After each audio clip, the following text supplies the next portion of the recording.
안녕하세요. 성화로 알아보는 예수님의 생애 바이블 갤러리입니다. 저는 이세라 지니아가다고요. 네, 최강의 마테오 신부입니다. 안녕하세요, 신부님. 안녕하세요. 반갑습니다. 반갑습니다. 네, 시간이 참 빠르죠, 신부님? 그러네요. 네. 그렇죠. 뭐 이렇게 엄청 그냥 한 주 한 주가 빨리 지나가는 것 같아요. 네, 우리 바이블 갤러리도 벌써 18회차에 접어들고 있습니다. 18번째. 네, 맞습니다. 네네. 어감이 좀 그래요. 그냥 하루 단위로 보면 어떤 네. 날은 시간이 좀 잘 안 가기도 하는데 달이나 계절로 보면은 정말 순식간에 지나가는 것 같아요. 그러니까요. 정말 시간이 너무너무 빨리 이렇게 지나간다는 느낌을 네. 요즘 들어서 더 갖게 되는 것 같아요. 그쵸? 저는. 해야 할 일은 많고 또 그거를 다 소화 못하는 것 같고 저는 이렇게 좀 쫓기는 느낌을 굉장히 자주 받는 편인데요. 네. 근데 얼마 전에 누가 저한테 그런 말을 하는 거예요. 네. 그냥 하루살이처럼 살아라 이런 얘기를 하는 거예요. 하루살이요? 네, 하루살이는 하루살 끝나잖아요. 네, 그렇죠. 뭐 장기 목표 이런 것도 좋고 뭐 다 좋은데 사실 가장 좋은 거는 시간을 하루 단위로 인식을 하는 거래요. 그래서 이뤄야 할 목표가 뭐 저기 먼 곳에 있다라고 생각을 하면 네. 한 번씩 좀 마음이 버겁기도 하고 압박을 받기도 하고 저는 좀 음. 그런 편이거든요. 네네. 근데 목표가 그냥 오늘 할 거 오늘 다 끝내는 거다. 뭐 이렇게 생각해 버리면 훨씬 스트레스를 덜 받을 수 있다는 뭐 그런 얘기였겠죠. 뭐 오늘 하루만 사니까 아무것도 안 해도 된다 이렇게 빠지는 게 아니라 그렇죠. 네. 오늘 하루의 시간을 소중하게 오늘 하루에만 충실할 수 있게 이런 맞습니다. 의미군요. 하루만 살아라. 하루살이처럼 살아라. 네. 뭐 어떻게 보면 우리의 삶 자체가 그런 하루하루들이 쌓여서 네. 채워지고 또 풍요로워지고 그런 것 같으니까 저는 하루살이처럼 살라 그러면 뭐 아예 네. 아이 뭐 오늘 하루면 끝인데 뭐 이러면서 그렇게 살지 않을까 싶었는데 그게 아니라 아주 네. 좋은 방법이네요. 네, 네네. 그렇습니다. 시청자 여러분들도 너무 멀리 보지 말고 오늘에 집중하는 그런 연습을 해보셨으면 좋겠습니다. 네. 오늘의 할 일에 바이블 갤러리를 보는 그런 일도 좀 끼워주시고요. 네, 네. 바이블 갤러리 시청 이렇게 하는 맞습니다. 거. 네. 네네. 결국 오늘 하려는 얘기는 여기에 맞닿아 있는 거였군요. 네, 이거 하려고 좀 깔아봤어요. 아, 길게. 네. 네. 네. 네, 바이블 갤러리 오늘은요. 네. 빵과 물고기의 기적을 다룬 성화를 소개해드리려고 합니다. 네. 신부님 이거는 어느 복음에 나오는 일화죠? 어느 복음에 나올까요? 모르니까 물어봐지. 신부님. 네, 빵과 물고기의 기적은 4대 복음 모두에 다 기록되어 있는 그런 기적입니다. 네, 그만큼 또 중요한 기적인가 보네요. 그럼요. 물론 구체적인 장소라든지 세부 사항들을 들어가면 강조점들은 조금 차이가 나긴 해요. 하지만 큰 줄기는 동일하고요. 사람들은 예수님이 병자를 치유하고 또 여러 기적들을 행하시고 구마를 행하시는 걸 보고 그분이 어디를 가든지 따라다니기 시작하죠. 그래서 빵과 물고기의 기적이 있었던 날도 역시 마찬가지였어요. 근데 이제 날이 저물어 가는 거예요. 제자들이 예수님께 와서 말합니다. 사실 얼마나 힘들었겠어요. 시간이 늦었으니까 사람들을 이제 마을이나 촌락들로 돌려보내셔서 잠자리와 음식을 좀 구하도록 하시죠. 이렇게 이야기를 해요. 우리 이제 그만 퇴근시켜달라 뭐 이런 얘기였겠네요. 그렇죠. 사실은. 제자들 얼마나 피곤했겠어요. 그 수많은 사람들과 같이 있으려면. 네. 네. 이제는 좀 쉬고 싶다. 그러니까 이제 그만합시다. 저희도 좀 쉽시다. 맞습니다. 이런 건데 예수님께서는 어찌된 일인지 군중들을 돌려보내지 말라고 말씀하십니다. 그리고 너희가 그들에게 먹을 것을 주면 되지 않느냐 이렇게 말씀하셔요. 제자들 얼마나 황당했겠어요. 그러니까 제자들이 이렇게 대답합니다. 지금 저희가 가진 것은 빵 5개와 물고기 2마리밖에 없는데 이게 무슨 소용이 있겠어요? 이 수많은 사람들에게 5,000명의 사람들, 뭐 4,000명의 사람들 그들에게 있어서 이거는 아무것도 아닌 거죠. 그런데 예수님께서 그 빵 5개와 물고기 2마리를 손에 들고 하늘을 눌러 축복하신 다음에 떼어서 제자들에게 나누어 주시며 사람들에게 나누어 주려고 하죠. 성경은 그곳에 모인 사람들이 배불리 먹었고 다 먹은 조각들을 모으니 12광준이나 되었다. 이렇게 기록을 하고 있습니다. 뭐 다 아시는 이야기고 네. 사실 신약가도 다 알고 있는 이야기인데 제가 그냥 한 번 더 설명해 봤어요. 네, 그러니까 음식을 더 늘어나게 하신 기적이라고 할 수가 있겠네요. 그렇죠. 이 기적은 근데 여러 가지로 중요한 기적의 성격을 지닙니다. 먼저 문자 그대로 사람들에게 인류에게 가장 오랫동안 해결되지 않았던 생존을 위한 가장 근본 요소, 배고픔이라는 기본적인 욕구를 해소시켜 주신 그런 기적이고요. 또 이 근원적인 욕구를 해결시켜 주신 기적이기 때문에 사람들이 가장 바랬던 어찌 보면 이분과 함께 다니면 이제 더 이상은 배고픈 걱정은 없겠다. 네. 그래서 우리의 진정한 왕 혹은 메시아 이분이 진짜 그런 분이 아니시겠느냐라는 생각을 하게 만드는 그런 기적이기도 하거든요. 네. 그래서 저는 이 기적이 어떻게 보면 기적의 정점, 정수 이렇게도 생각해 볼 수 있다고 설명을 하곤 하고요. 무엇보다도 빵을 들어서 하늘을 우러러 축복하시고 또 기도를 하시고 사람들에게 나눠주는 행위는 우리에게 있어서 성체성사를 또 떠올리게 하잖아요. 네. 근데 저는 기적도 기적인데 네. 이 일화에서는 그냥 예수님의 참 착하고 따뜻한 마음 뭐 이제 이런 게 더 인상 깊었는데요. 제가 그냥 길고 방대하게 설명했더니 핵심을 그냥 간단하게 또 딱 이렇게 그냥 정리를 해버리면 전 뭘 한 건가 이런 생각이 좀 들긴 하네요. 네. 네. 아니 아까 신부님께서 말씀하셨듯이 날이 저물자 제자들이 예수님께 와서 네. 사람들을 이제 그만 돌려보내시라 뭐 이렇게 이제 제자들이 얘기를 하잖아요. 그럼요. 근데 이 사람들은 어떤 사람들이었냐 하면 자신이 살던 곳을 떠나서 예수님을 따라서 지금 낯선 마을까지 온 그런 사람들이고요. 네. 뭐 그 당시로 보면 정말 그 팬들이 아이돌을 따라다니듯이 이제 그런 거였던 거잖아요. 네. 아, 그 마음을 예수님께서 보신 거다. 맞습니다. 그런 거죠. 네네. 뭐 예수님의 말씀을 듣고 그분의 가르침 또 그분이 갖고 있는 새로운 권위들 또 그분이 해주셨던 여러 치유들 그러니까 이분을 보면서 여러 가지 요소들이 당신을 따를 수밖에 없게 만들었던 거고 먼 곳에서도 굉장히 많은 사람들이 오게 됐던 것이죠. 네. 그러니까 그런 사람들 자기를 그렇게 좋아해주는 따르는 그런 사람들인데 이 사람들이 날은 어둑어둑해지고 뭐 먹을 것도 없고 잠잘 것도 없고 그러니까 사람들이 낯선 곳에서 먹을 것과 잠자리를 막 찾아야 되고 그렇죠. 이런 상황이잖아요 지금. 네네네. 근데 예수님은 이 사람들이 걱정이 됐을 것 같아요. 안쓰럽기도 하고 사람들을 좀 가엾게 여기시면서 배를 줄일까 오래 헤맬까 염려하는 그 마음이 저는 기적보다 더 인상 깊었고 그게 바로 예수님의 좀 착하고 따뜻한 마음이다 이런 생각이 들었습니다. 왜 제가 반성의 느낌이 자꾸 들죠? 너무 성경을 그냥 있는 그대로 너무 익숙하게 봤었던 게 아닌가 이런 자아 반성을 하게 만드는 원래 그런 모든 책은 한 번만 읽은 사람이 제일 무섭잖아요. 한 번 읽고 더 마지막 안 읽는 애들이 제일 무섭잖아요. 마지막 마무리 또 이렇게 겸손까지 갖춰서 네. 이제 성화를 보면서 좀 더 자세히 이야기를 나눠볼게요. 네. 첫 번째로 제가 소개해드리고 싶은 성화는 이건데요. 네. 틴토레토가 그린 빵과 물고기의 기적이라는 성화입니다. 네. 틴토레토는 1518년에 이탈리아 베네치아에서 태어났고요. 본명은 야코포 로부스티라고 해요. 틴토레토는 무슨 뜻이죠, 신부님? 별명이라고만 사실 별명이 이제 굳어져서 여기까지 온 건데. 뭐 작은 혹은 뭐 어린 염색공 뭐 이 정도가 될 수 있겠죠. 뭐. 네네네. 맞아요. 네. 아, 그럴 수 있을 것 같아요. 왜냐하면 틴토레토의 아버지가 실제로 그 염색공이었어요. 네, 아버지가 염색공이었기 때문에 어린 염색공이라면 이제 그 의미가 통하는 거죠. 네. 지금 이 틴토레토의 이 그림에는 사도들을 비롯해서 여러 사람들이 등장을 하고 있고요. 또 예수님은 소년이 들고 있는 바구니에서 빵을 들어 보이고 있습니다. 예수님 발치에는 물고기가 담긴 수쿠리가 놓여져 있는 게 보이고요. 신부님 이 그림 어떠세요? 딱 보고 어떤 느낌이세요? 딱 보고 산만하다. 그렇죠? 좀 정신없죠? 네.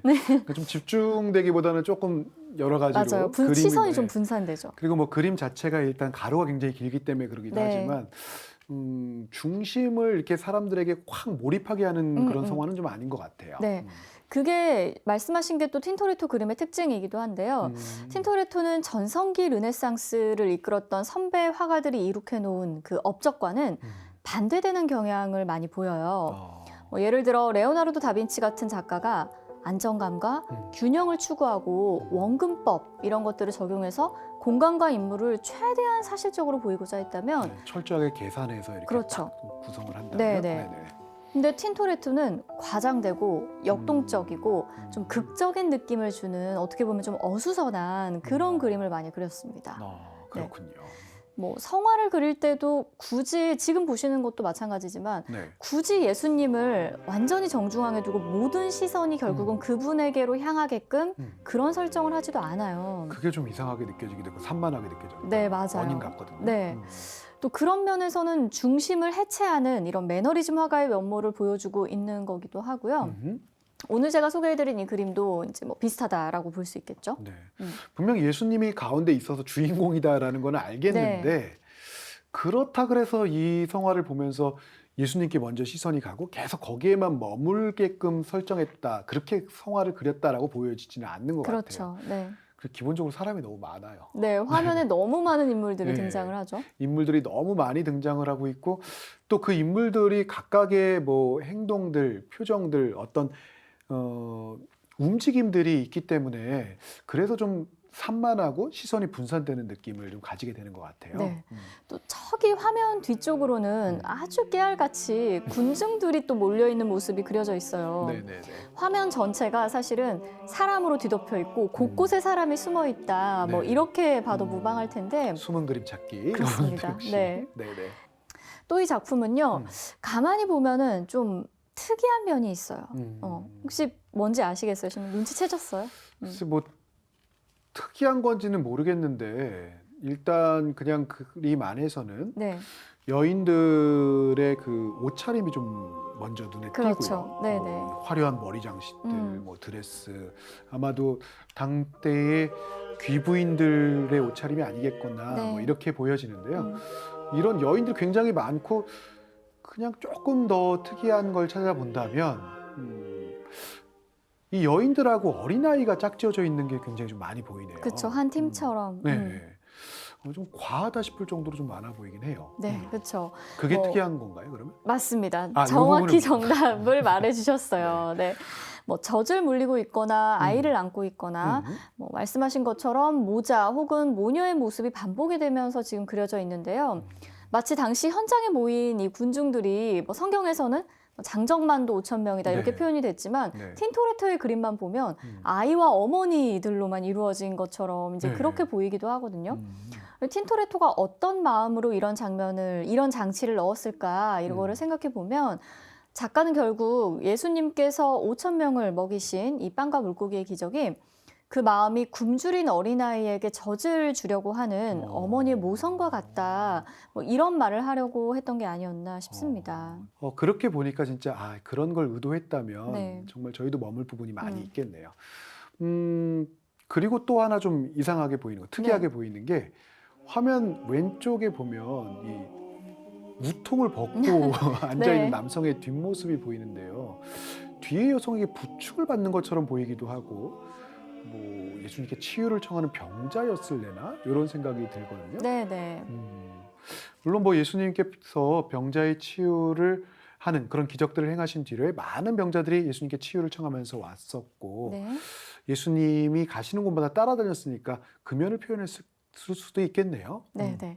저는 이제 그 표현이 상당히 비유적이라고 생각을 하는 게 여기도 또 뭔가 있는 거군요.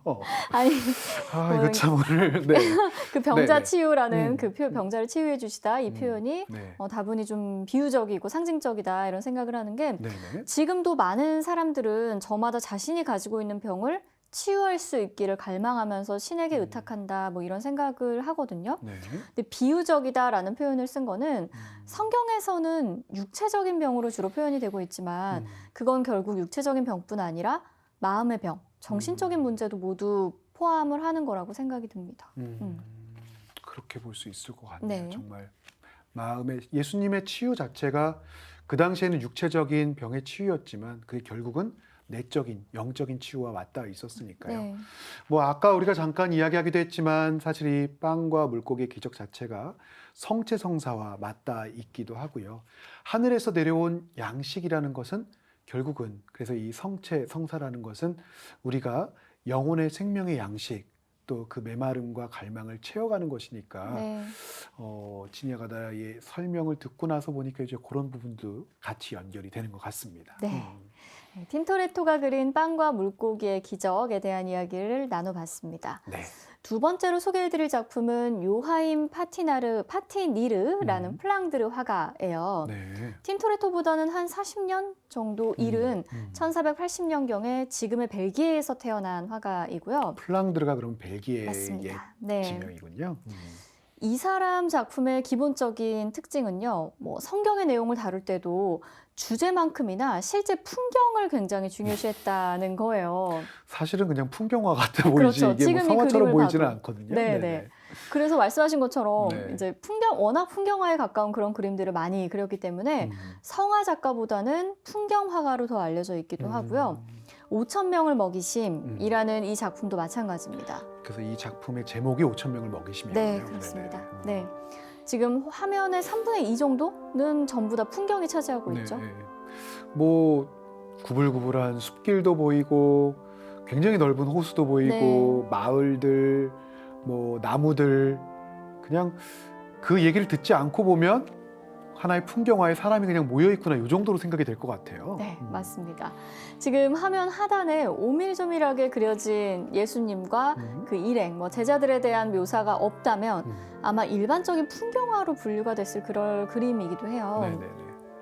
지금 보시고 계신 이 그림에는 여러 명의 예수님이 등장을 합니다. 아, 그게 한 장면이 아니라 여러 예수님이 장면을 또 합쳐놓은 여러 거죠. 장면을 합쳐놓은 네. 거군요. 빵과 물고기의 기적이 일어나기 전후에 있었던 일들을 지금 화가가 한 화면에 담고 있거든요. 네네. 네, 뭐가 뭔지, 뭐가 어떤 사건인지 혹시 알아보시겠어요, 신부님? 뭐 아무래도 제일 가운데 가장 중점을 이루고 있는 거는 빵을 들어서 이렇게 축성하시는 그런 장면으로 보이니까 네. 뭐 예수님과 군중들의 그 5천 명을 먹이신 기적, 네. 그 기적을 이야기하고 있을 네, 것 맞습니다. 같고요. 네.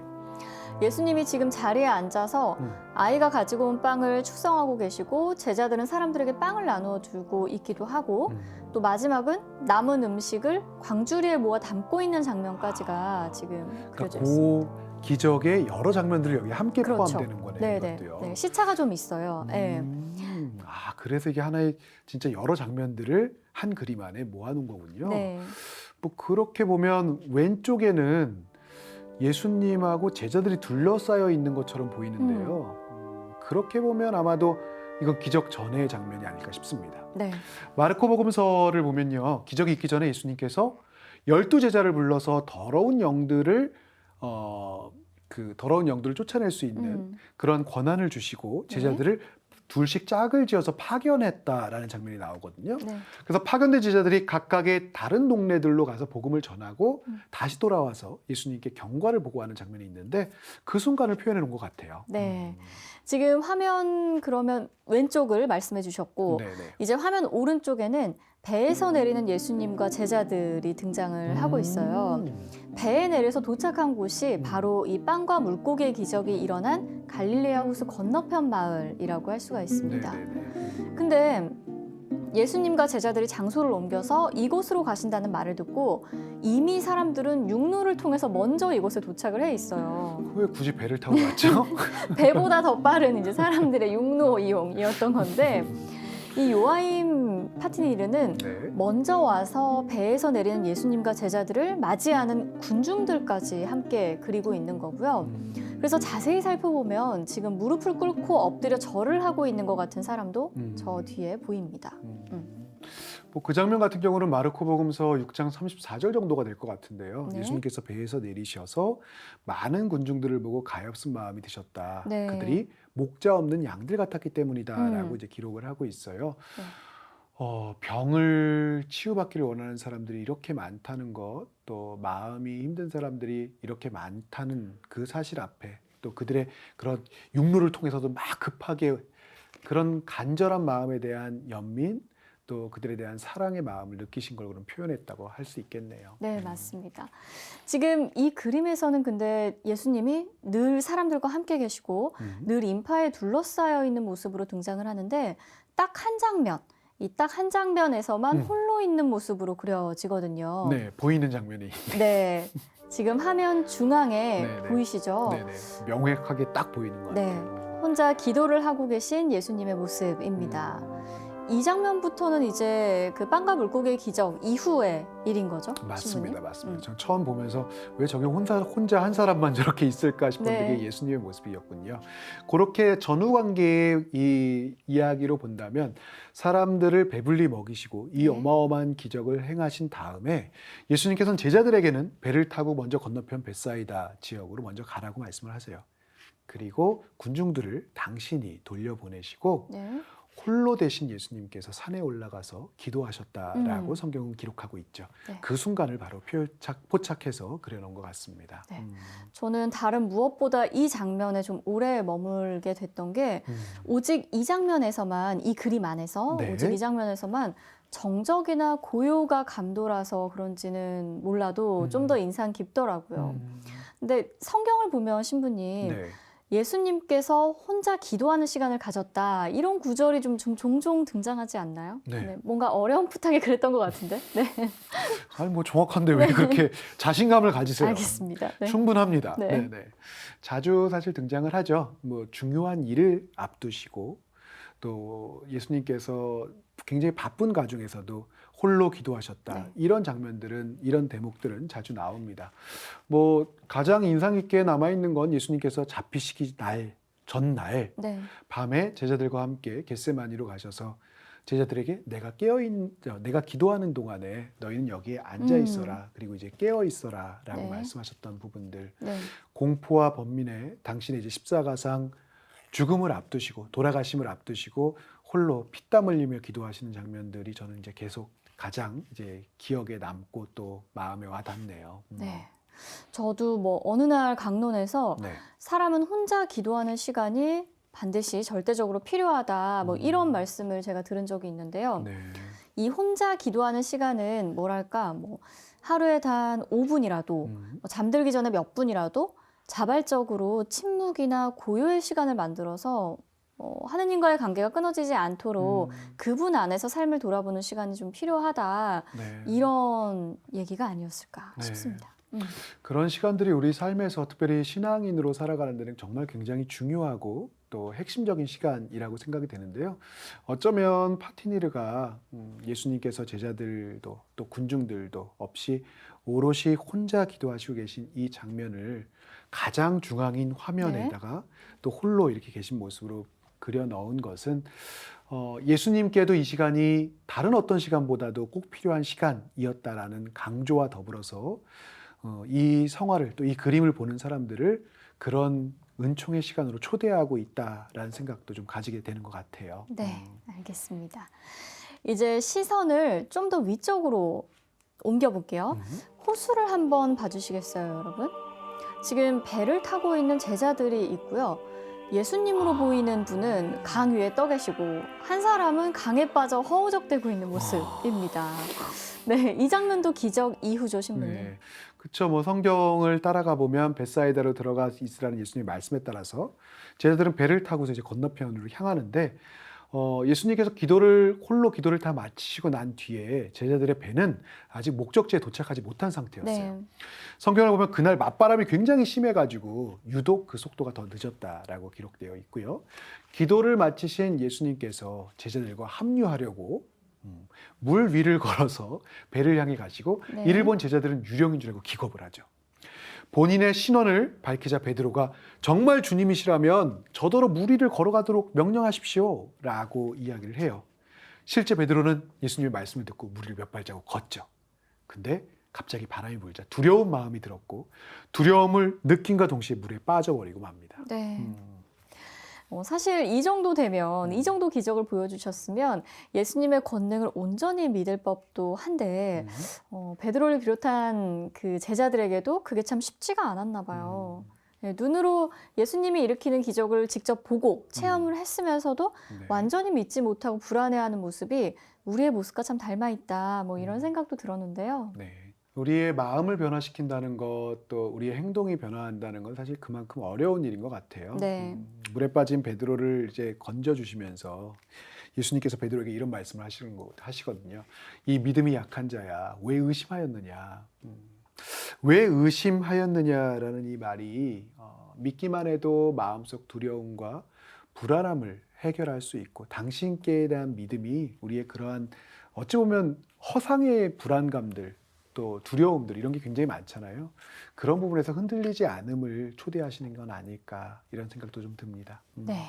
예수님의 기적에 대한 이야기들을 우리가 2부에 들어서 이제 쭉 나눠보고 있는데 언제나 이 기적에 대한 이야기는 결국 우리의 믿음에 대한 이야기로 귀결이 되는 것 같다 이런 생각이 듭니다. 기적들이 가지고 있는 종착지는 이런 기적을 행하실 수 있는 분이 바로 우리의 구세주고 구원자이시고 그분이 우리와 함께 하신다라는 메시지로 조갈될 수 있으니까요. 네. 네, 바이블 갤러리 오늘 벌써 이렇게 마칠 시간이 됐는데요. 오늘은 어떤 묵상을 좀 해볼까요, 신부님? 아무래도 이제 빵과 물고기의 기적은 성체성사와 굉장히 긴밀한 관계가 있기 때문에 사실 우리가 미사 때 이제 성체를 영하게 되는데 습관적으로 영하는 경우들도 되게 많은 것 같아요. 네. 그러면 일상적이고 익숙한 미사 성체성사가 되기 쉽죠. 이번 기회에 나에게 성체를 모신다는 것의 의미, 영적 양식을 얻는다는 것, 성체성사를 통해서 예수님의 어떤 모습 또 어떤 면모를 내 안에 받아들이고자 하는지, 나는 어떤 준비를 하고 있는지 그런 부분들을 좀 생각해 보면 좋겠습니다. 우리가 생각하는 것보다 진야가 아까 처음에도 얘기했다시피 훨씬 더 다양하고 또 우리를 더 간절한 모습으로 바라보는 것이 예수님의 모습이라고 한다면 또 우리의 두려움조차도 없애주시고 든든하게 당신께 붙어 있을 수 있도록 이끌어 주시는 분이 바로 당신이시라고 한다면 또 굶주리고 아픈 사람들에게 한없는 연민을 느끼시는 그분이 바로 주님이시라고 한다면 우리가 그것을 인식하고 머무른다면 우리 역시 그분의 모습을 닮아갈 수 있지 않을까 이런 생각을 해봅니다. 네, 알겠습니다. 바이블 갤러리 오늘 순서는 여기까지입니다. 저희는 다음 이 시간에 다시 인사드리도록 하겠습니다. 고맙습니다. 고맙습니다.